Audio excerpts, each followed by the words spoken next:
Hi,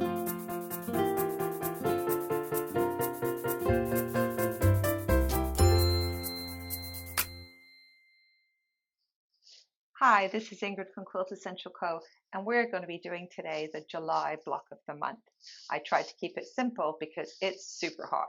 If you're as hot as we are, that's why I gave you a burger recipe, because we don't have any time to fuss. Just go down in your basement and sew. And if you have some weddings to do or showers to do, you might want to think about this lovely linen and cotton panel that I have here.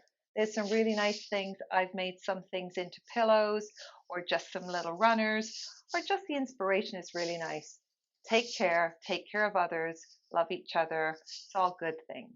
So now we're going to go and cut. So now we're going to be cutting out. It's quite simple.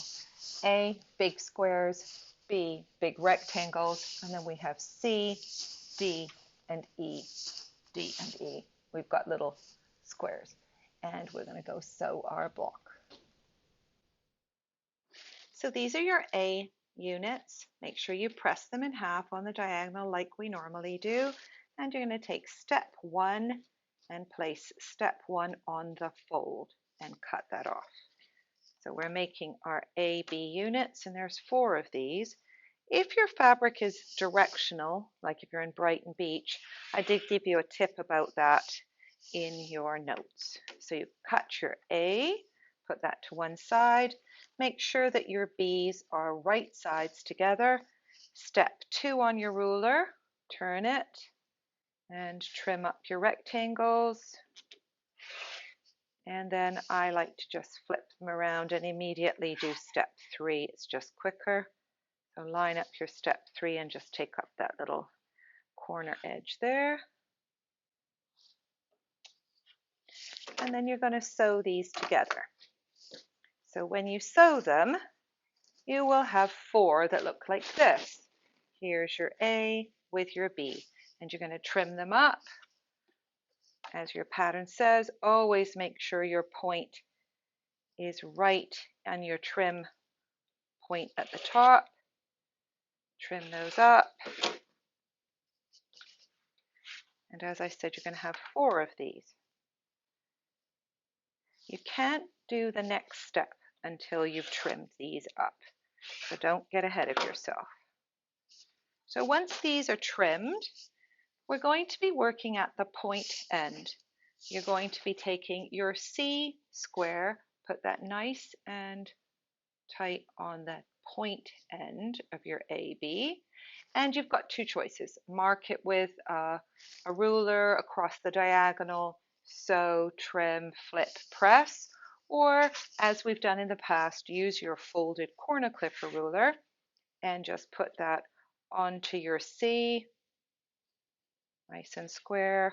I always make sure my fingers are holding the edge of that ruler so it doesn't move. Cut that off, sew down, and flip it. So the C's are going on the point. Really important to press the way that I've told you in the directions.